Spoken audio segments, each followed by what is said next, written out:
Hello, welcome back to the Exchange Podcast, and it is episode 110. Next week I might have an announcement. I don't know yet. But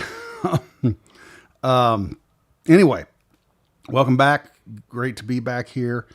As always, a lot of stuff going on. We'll jump into that in a moment. Michael, say hello.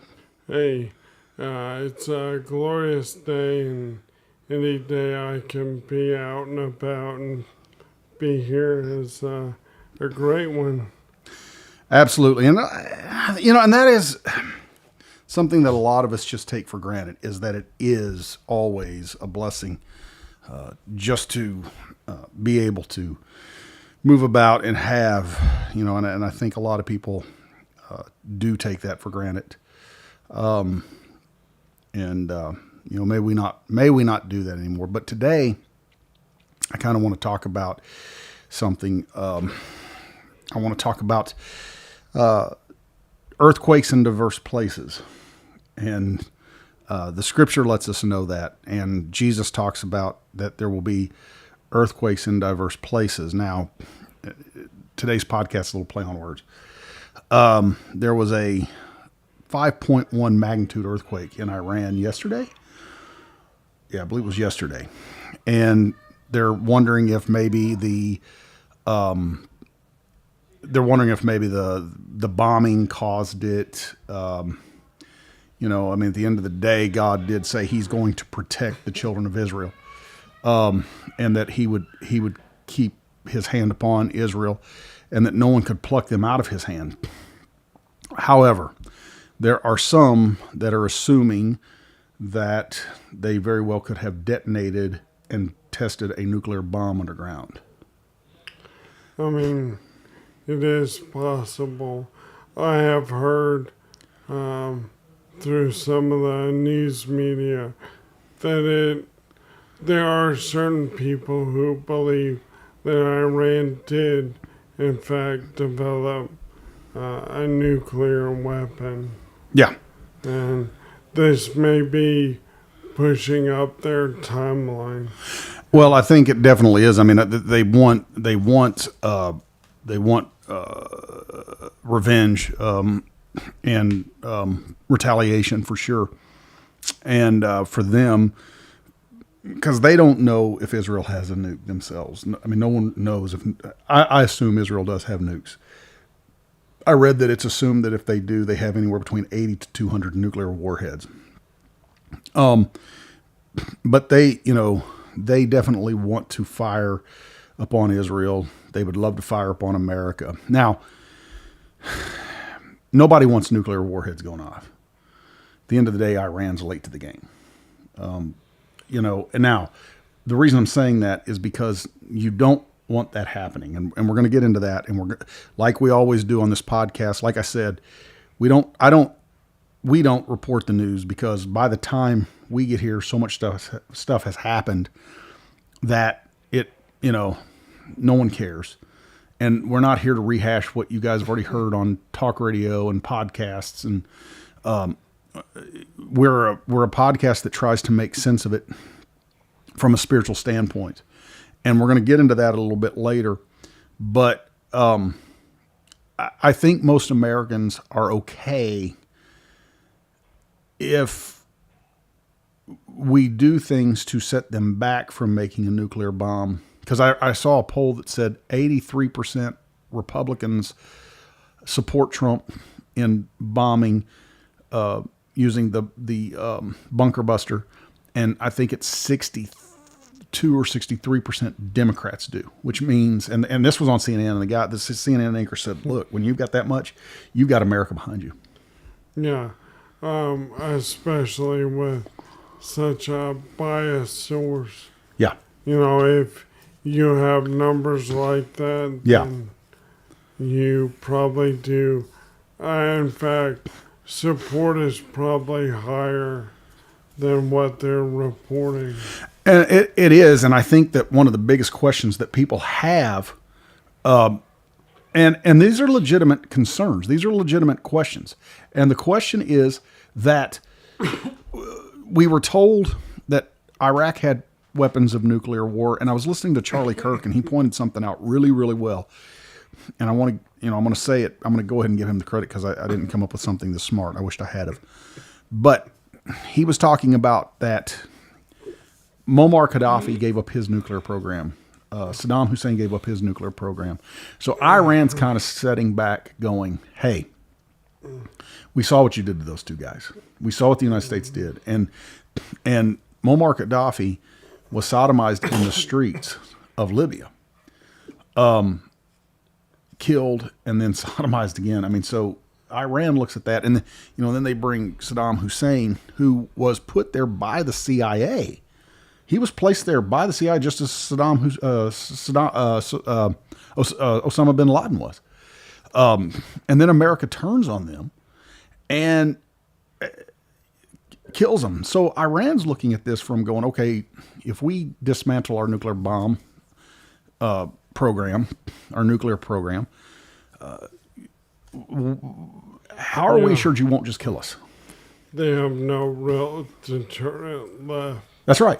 But the ironic thing is our CIA was instrumental in putting the party that rules Iran into power in 1979. Well, that's right. And again, let's look at, and that's kind of the point there, because the CIA puts them in place.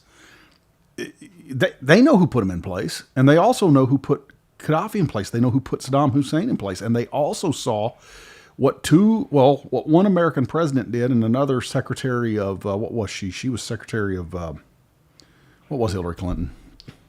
Defense. What she did, and so it is easy for Iran to sit back and go, we don't have any assurances you won't do that to us. Yeah, I mean, it's been a repeating pattern. We install someone and then give ourselves an enemy. Yes. To fight against. Yeah. You want to look like problem solvers in the world. Exactly. We do it time and time again. Our government is responsible for the formation of ISIS. That's right. And all these other organizations. And we have a really good track history of installing someone to rule and then removing them. Yeah. And then putting someone far worse. Yeah, but that or what happens is, one of the questions, and this is kind of what I was driving at when I started, one of the questions that most Americans are looking at is, okay, who replaces that regime? And most Iranians are not for a regime replacement. Yeah, well, you look at Syria. Yeah. And what happened. You now have a former Al-Qaeda leader. Yeah. That we've installed. That's right. They're looking at it. Are they the next Iraq or, somewhere else where a new regime is installed that's far worse. That's right. Than what they were trying to get out from under. That's right. And so the point is, now, so far I've not heard Trump say anything about wanting to go to war. You've got a few people such as Lindsey Graham and even Ted Cruz, who, of course, I assume you saw the back and forth between Ted Cruz and Tucker Carlson. And I think both of them got a little, I think that was a little ridiculous for both of them. I mean, we're on the same side here. However, we're on the same side. We just have differing opinions. I'm not for putting military in there. I'm not even sure where I stand on using any military whatsoever, maybe the bunker buster, maybe, if we can prove that they are, in fact, enriching uranium, which I think most people agree they are. The thing is, I believe the Israelis are capable of doing this on their own. Well, the reason they want to talk the bunker buster is because Israel does not have that. I find, personally, I find it hard to believe. That they don't? Yeah. Yeah, it's just another excuse to get America involved. Exactly. The only thing I would be, well, one of the main concerns I would have is this becoming a wider conflict. Yeah, And you had like Pakistan was really big on backing Iran. right. And, there's a lot of Muslims or Muslim countries that are calling for, jihad to aid Iran. And I feel like this will escalate into a far broader conflict. Yeah. Trying not to. You're right, and that is the. I think there's certain politicians who have zero concern about how far this goes, and Lindsey Graham has wanted war with Iran for as long as I can remember, and he can say on certain things that he doesn't want war, but at the end of the day, he has called for war with Iran. And I would agree that Iran is probably the main, probably the biggest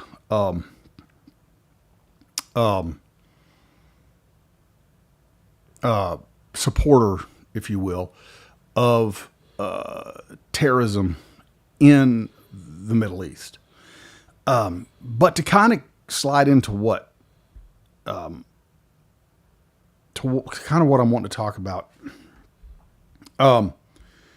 I do lean more towards that Iran is in fact wanting to that they probably did test a nuclear bomb. They probably did detonate one underground. But if we cannot, who replaces who's currently in power now? Because all I see this again is America sending soldiers over and keeping things under wraps the whole time. Most Iranian people don't want a regime change.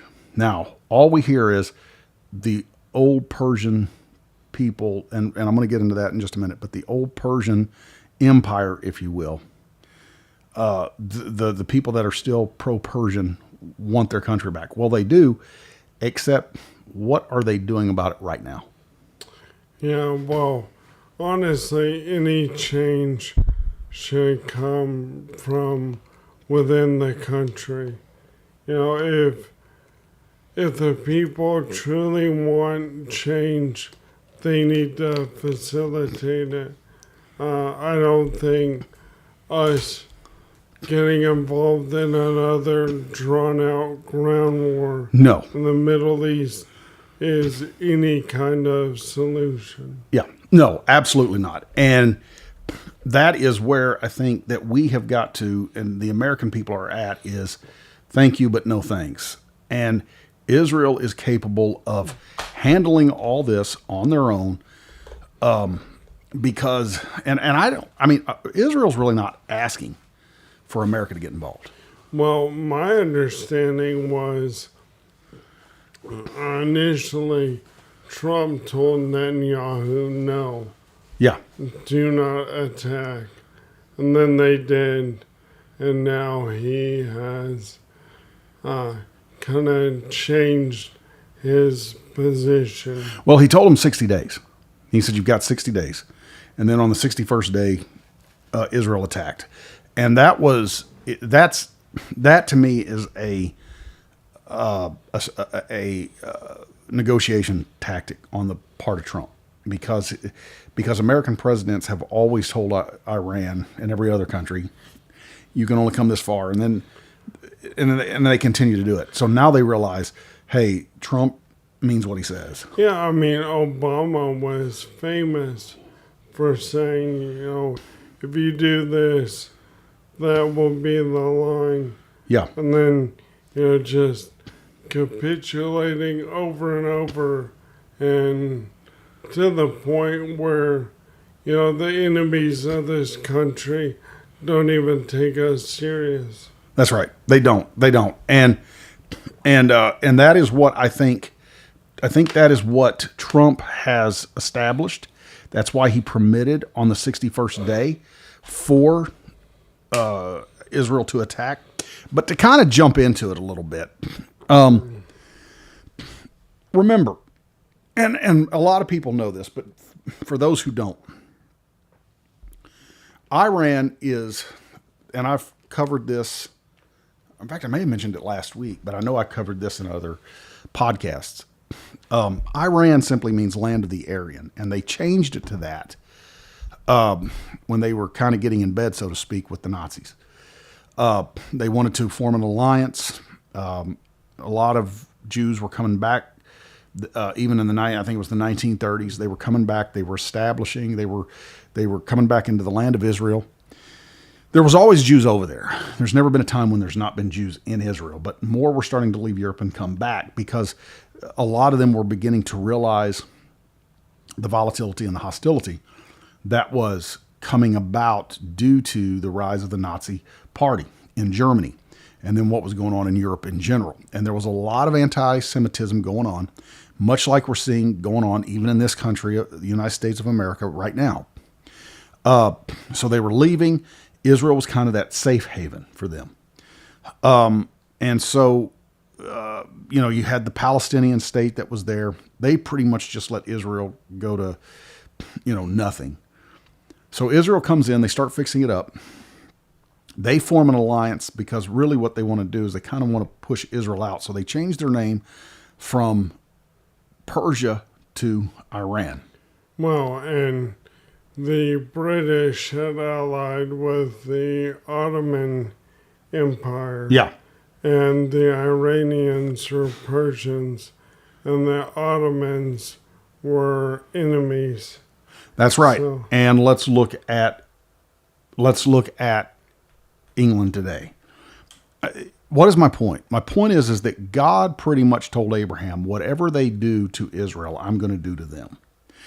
And Iran is pretty much, well, no, it's not pretty much. Iran is the old Persian Empire. And there are still people over there that refer to themselves as Persians. There are freedom fighters that have been waging this war for the last 40-something years.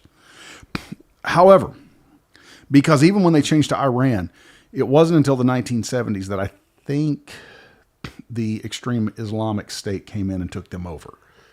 No, excuse me. It was 1979. Yeah. Okay. So 46 years ago. So they come in, and that's how all this started. But I want to read something to you to kind of give you a basis of what we're dealing with here. In the book of Daniel, chapter 10, it says in verse 12, then he said to me, actually, I'm going to back up to verse 10.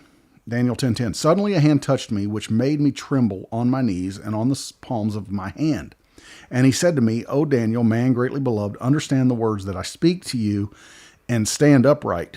For I have now been sent to you. While he was speaking this word to me, I stood trembling. Then he said to me, do not fear, Daniel, for from the first day that you set your heart to understand and to humble yourself before your God, your words were heard. Now, Daniel starts a 21-day fast. And what he's doing is, he is seeking safety for Jerusalem, and he's needing to get an answer from God for the whole nation. And I'm not going to go into all that. Just go into the book of Daniel, read it. It'll let you know everything that's going on.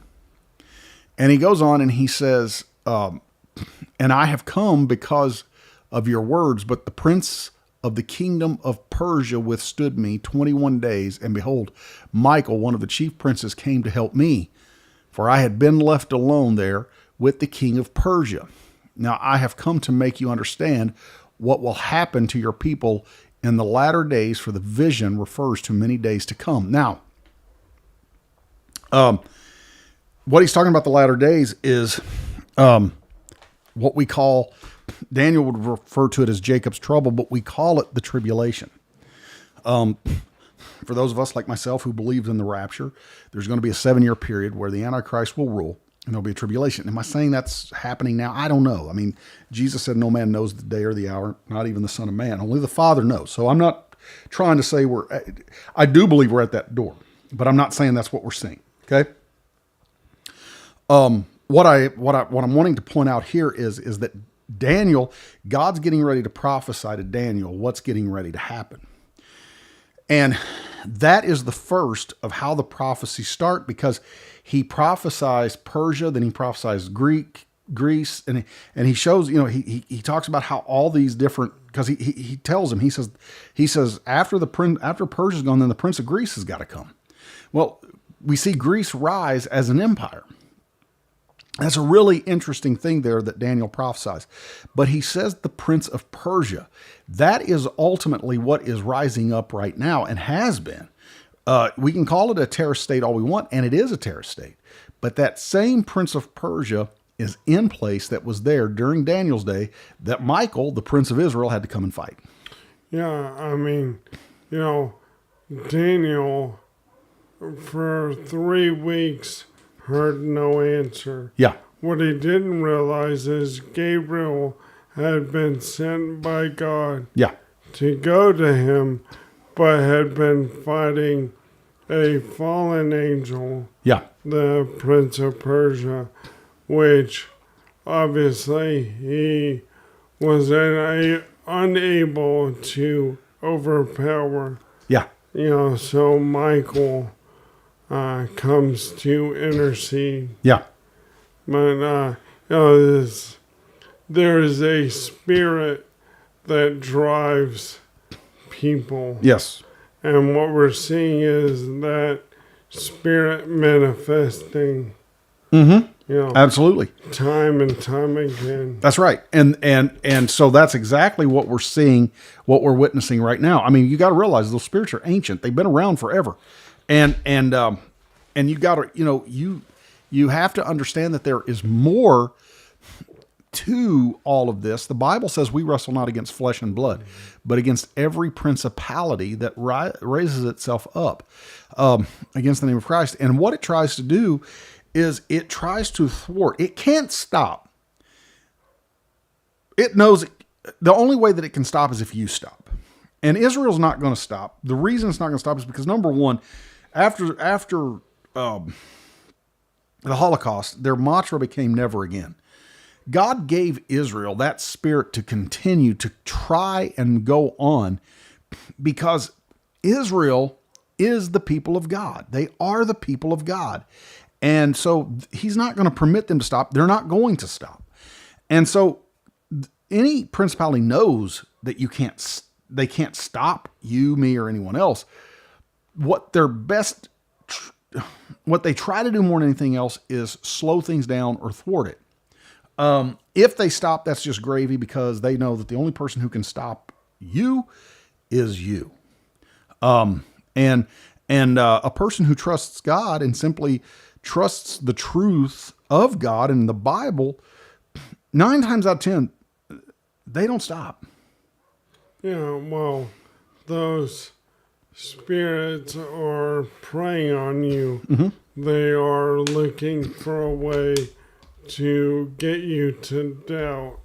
Right. And, what they can't do, they try to convince you. That's right. To do yourself.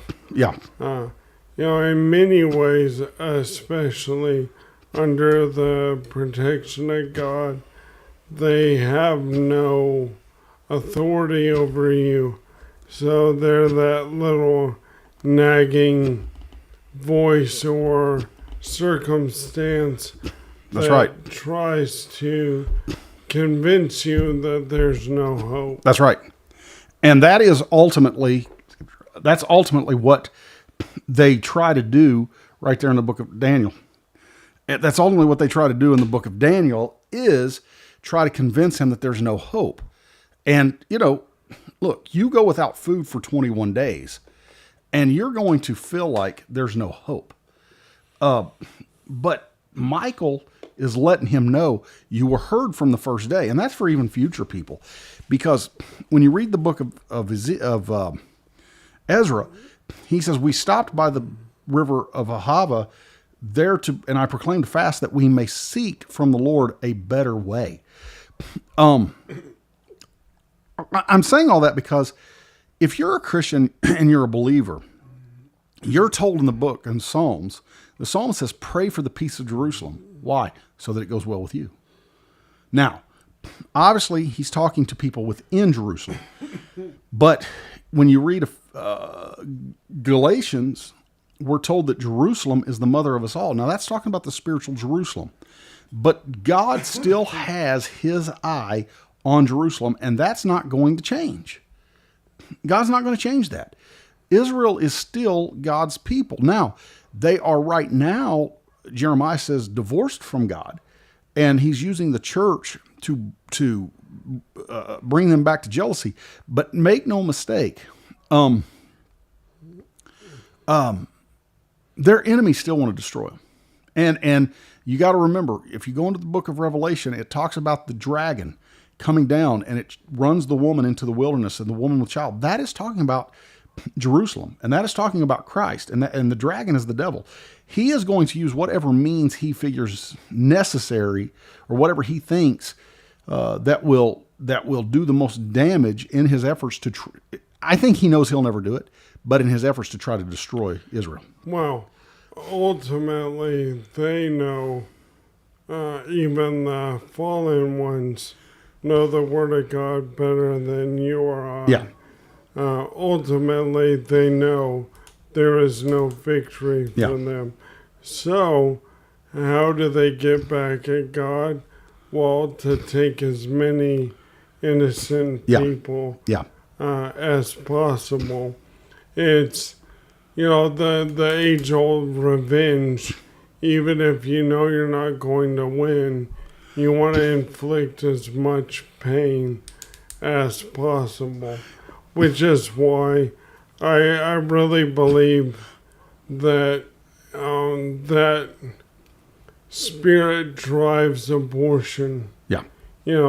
Things to strike out at God. Because imagine the heartbreak he feels. Because it's nothing more than glorified child sacrifice. Well, and people do ask the question, well, if God is going to protect Israel to that point, why doesn't he just go ahead and annihilate or allow Iran to be annihilated? Well, we're going to get to into that, probably here in the last half.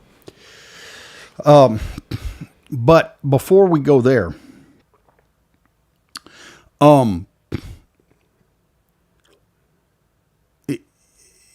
God tells Abraham, those that bless you, I will bless. Those that curse you, I will curse. Okay. In other words, whatever they do to you, I'm going to do to them.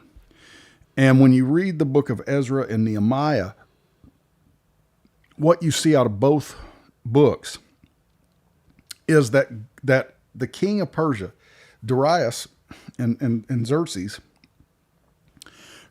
permitted a portion of Israel to go back to Israel and rebuild the walls, rebuild the temple.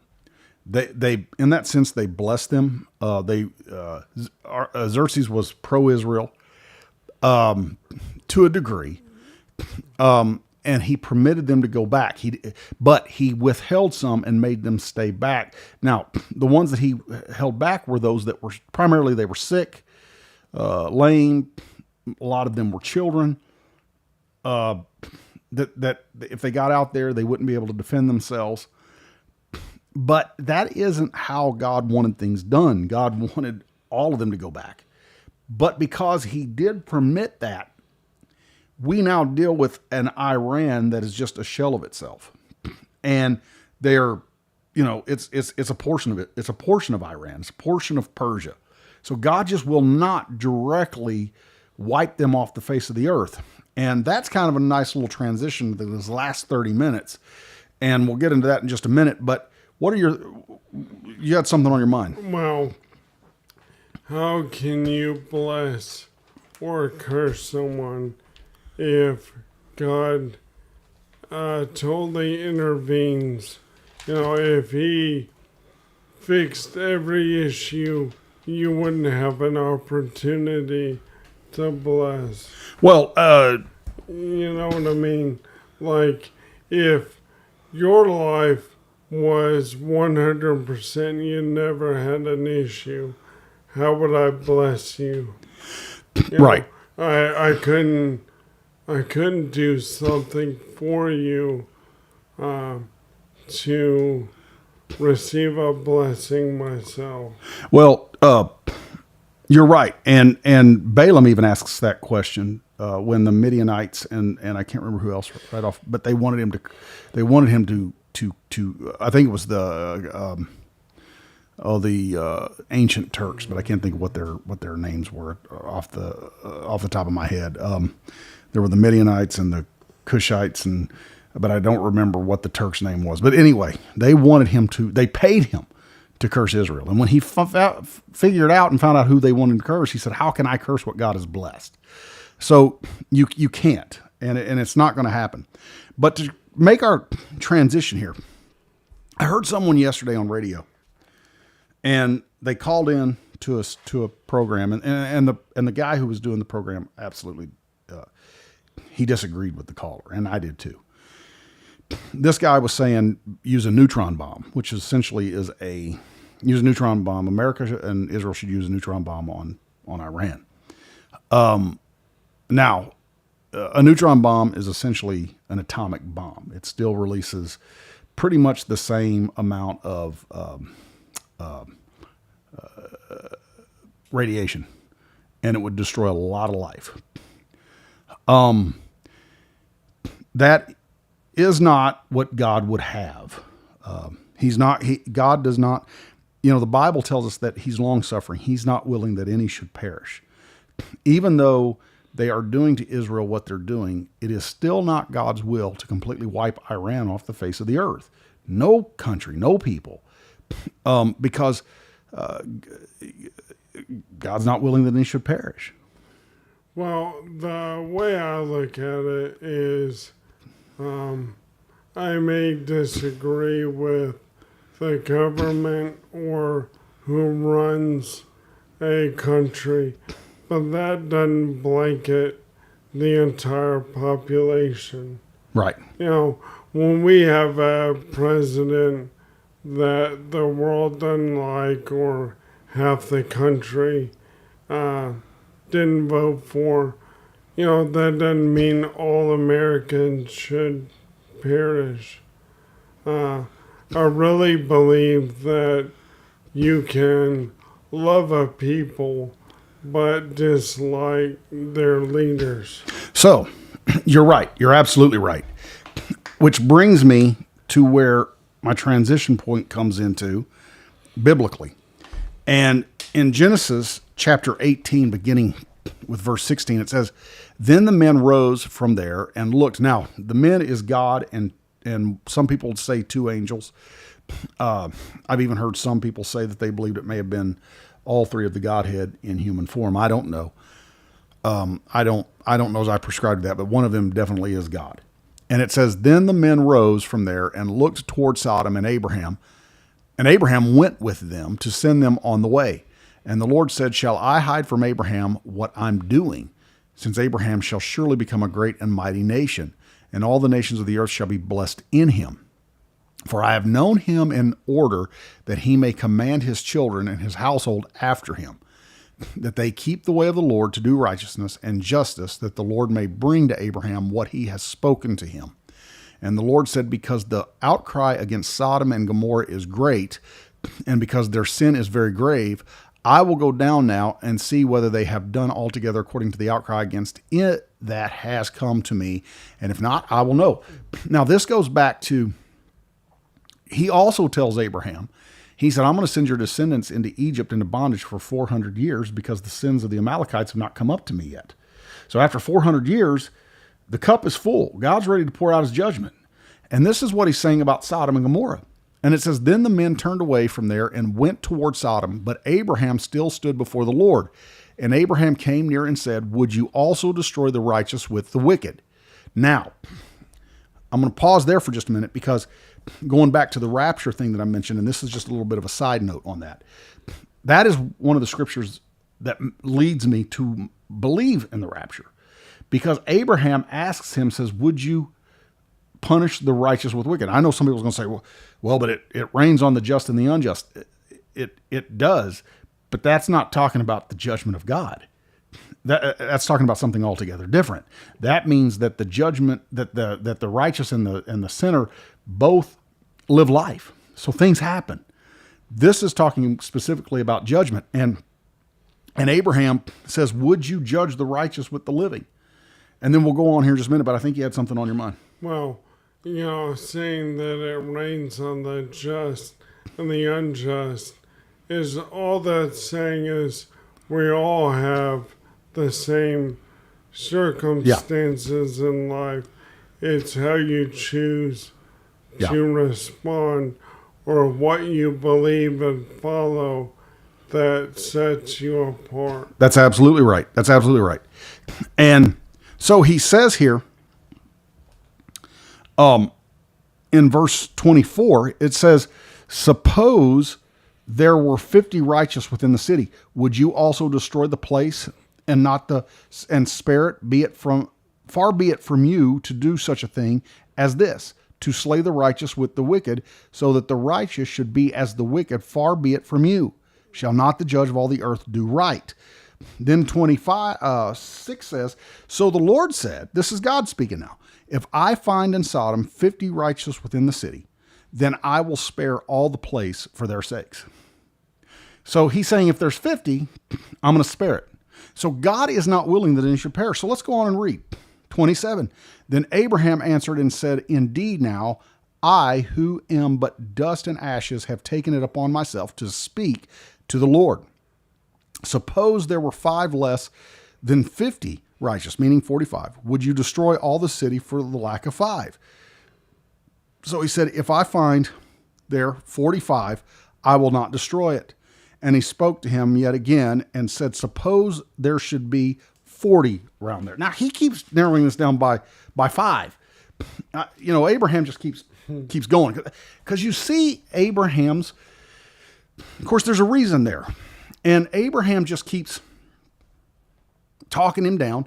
And he says, so he said, I will not do it for the sake of 40. Then he said, let not the Lord be angry, and I will speak. Suppose 30. So now he drops to 10, should be found there. So he said, I will not do it if I find 30 there. And he said, indeed, now I have taken it upon myself to speak to the Lord. Suppose 20 should be found there. So he said, I will not destroy it for the sake of 20. Then he said, let not the Lord be angry, and I will speak but once more. Suppose 10 should be found there. And he said, I will not destroy it for the sake of 10. So the Lord went his way as soon as he had finished speaking with Abraham, and Abraham returned to the place. Now, I can't prove this, but I am of the opinion that if Abraham would have looked and said, God, for the sake of my nephew and his wife, will you spare the city? Because Abraham didn't want the city to be destroyed. God didn't want the city to be destroyed. God knew. He says, look, I'm going to go down there. I'm going to see. This is the God of the universe. He knew that everything that was he already knew that. But God is merciful. That's the reason why that we don't just sit there and call for total destruction of civilizations. Yeah, well, a few things. I love Abraham's humility. I'm nothing but dust and ash. And, how great to have a friend like Abraham. Yeah. That will, just doggedly be in your corner. Yeah. And what I found implied by the text is that literally Lot was it. Yeah. Because, I don't know if you're going there, but Lot's wife looks back and turns into a pillar of salt. And the reason being is she longed for the debauchery Yeah. that was going on in Sodom and Gomorrah. Yeah. I really believe that they were it, and that's why God permitted them to leave, and everyone else was slated for destruction. You're right. And you're right. And no, I wasn't gonna go there, but that's a really good point, because she does have. Now the Bible says about Lot that he was vexed every day in his spirit and his soul, that he was vexed, so the point being is that he is in a situation where that he's in a situation where he knows, right, that everything, and the Bible says that he would sit in the gate of the city. So sitting at the gate of the city was where people sat. That's where a lot of decisions about the city. So Lot was a man who had influence in that city, and he was a person who had a certain amount of say and sway in that city. But it got to him after a while. Now, where I was actually going to go, but that was a good point. That is one example that we have of God not wanting to destroy a city that had nothing to do with Israel. So it's not that God just wants to destroy Israel and even America. I will go ahead and throw that country in, our country. But God was not willing that any should perish. Remember, John 3:16 says, "For God so loved the world that he gave his only begotten Son, that whosoever believeth on him should not perish but have everlasting life." We also have to assume that not everyone living in Iran are Muslims or just heathens. There are Christians living in that city too. Now, in the Old Testament, it wasn't that way, but I'm reminded of another story in the Bible when in the book of Jonah, Jonah is a prophet that is called to, and in those days, where God calls him to, would have been like Iran. It actually would have been worse than Iran, because the Assyrians, and he goes to the capital city, Nineveh. The Assyrians were brutal, and he probably had witnessed them murdering his family in all likelihood. But it says, and I want to back up just to kind of give you a little bit of a backstory before I just, because I don't just assume that everybody reads the Bible, listening to this podcast. But in chapter 1 of Jonah, in verse 1, it says, "Now the word of the Lord came to Jonah, the son of Amittai, saying, Arise, go to it, for their wickedness. Arise, go to Nineveh, the great city, and cry out against it, for their wickedness has come up before me." Now, what that means is, when God says their wickedness has come up before me, that means God has had as much as he's willing to take.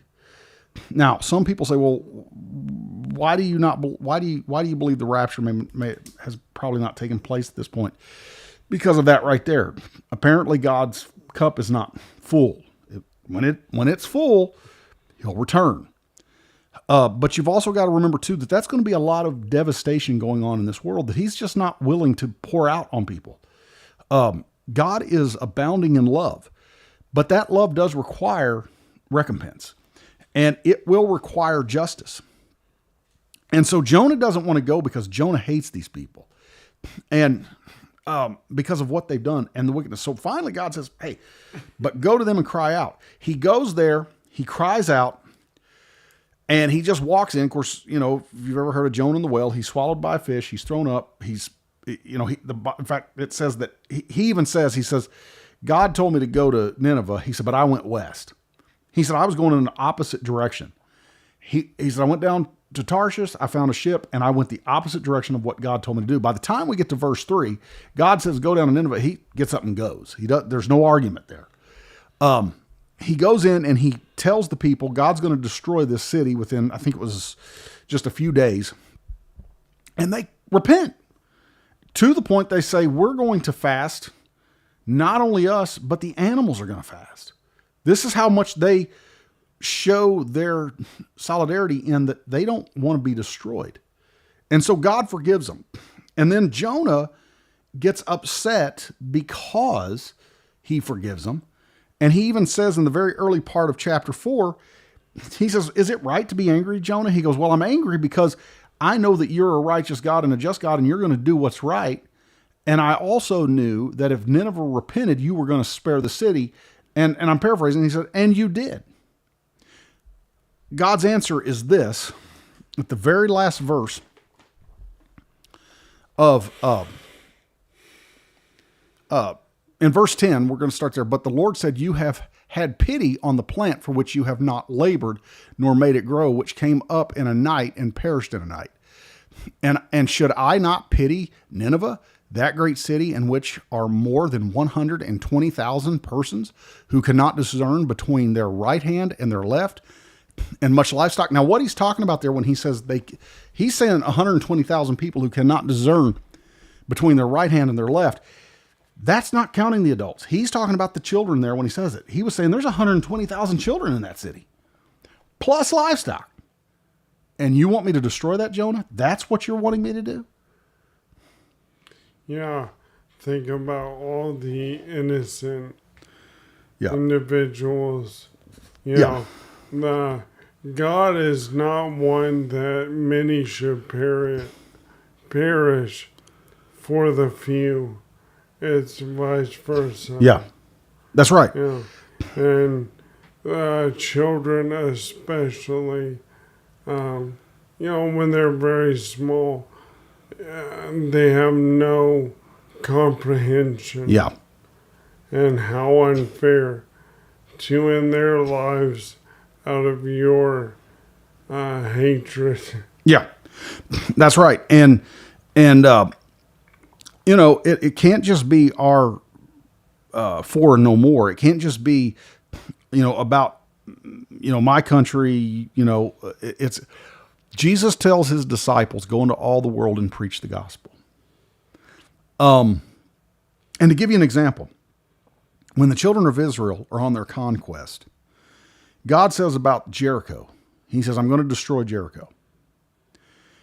And he says, anyone who rebuilds the city to their firstborn and their lastborn, he said, I will destroy them. You can go all the way up into 1 Chronicles and you see that prophecy come to pass. There is a man who attempts to rebuild Jericho. He dies, and so does his firstborn and his last. They both die. They all die. So God has, he has specifically said Jericho is not to be rebuilt. However, several times in Jesus' ministry, he passes through Jericho. It's on the road to Jericho that he meets the lame Barnabas. What's his name? Not Barnabas. Blind Barnabas, I believe is how you say his name. I can't remember. Anyway, was that right? Yeah. Yeah, I don't know why I cannot say his name. Yeah, Barnabas. And he meets him, and it's on the road to Jericho. There's essentially only 2 miracles that Jesus works in Jericho, but he still works them because God is merciful. And he wanted to see as many people in Jericho come to salvation as could. He destroyed the city, but God isn't willing that any should perish. And the same holds true to Iran, whether you agree with them or not. Should they be stopped if they're enriching uranium to build a nuclear bomb? Absolutely. Because they have said that their motto is, it's not just a motto, it's a policy for them. Their policy is death to America and Israel. Something I want the listeners to consider is if you are of the opinion that we should nuke them or turn the Middle East to glass, you have essentially taken their very position. That's right. You're doing the same thing that you, on the surface, say you disagree with, and you're adopting that same attitude that Jonah had. That's right. Kill everyone. That simply isn't how God No. wants to work it out. No. I mean, I've heard people in the years past make the joke, kill them all and let God sort them out. No. Jesus said, "I came to give life and life more abundantly." Are there times that we have to defend ourselves? Yes, there are. Are there such things as righteous wars? Yes, there are. But I also believe that prayer works. And I think that we are in a situation now, I think we're at a place now where, especially if you're in church, you're a Christian, you're a believer, you need to start exercising your ability to pray. Pray that God, because God can bring an end to all this.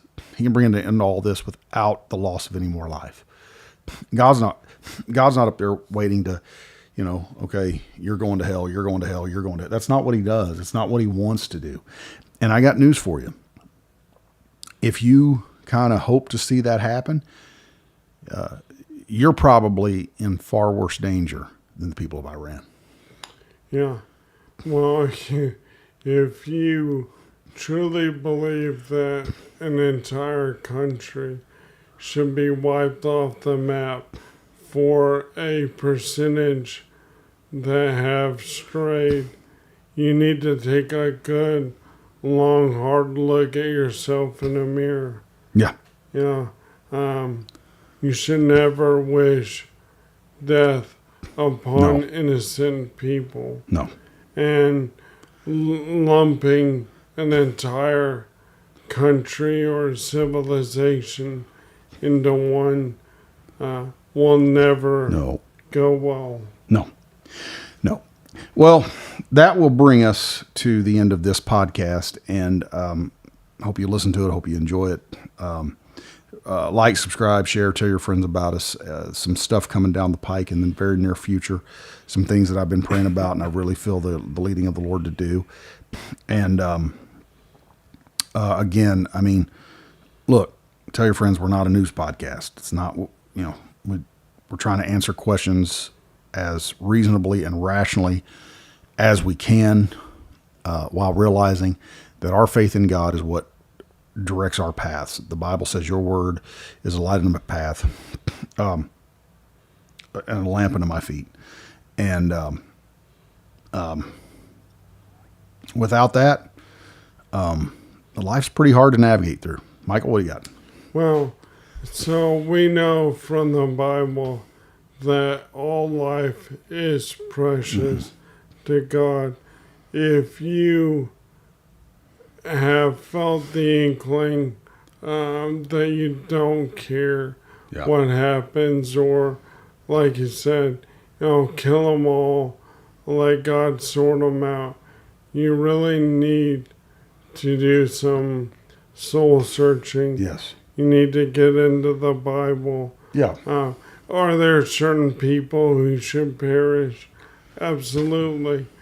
But, you don't destroy the many for the few. No. And, if you take God as your example, he will never, ever do that. That's right. He will remove the unrighteous or the evil.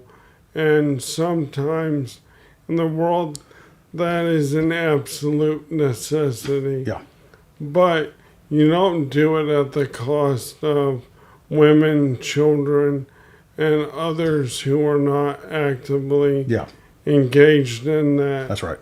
And if you find yourself thinking that's rational or it's morally appropriate, you really need to take some time to examine your own character. That's right. That's right. As the old saying goes, you need to check yourself before you wreck yourself. Hey, thank you for being back. Like, subscribe, tell your friends about us. Join in on the exchange. Bring your ideas, opinions into the marketplace, and let's talk about it. And you guys have a great week. Be blessed. Find a church somewhere in the morning. Go to it. Worship with your fellow believers. Time's drawing close. Don't miss it. We'll see you then.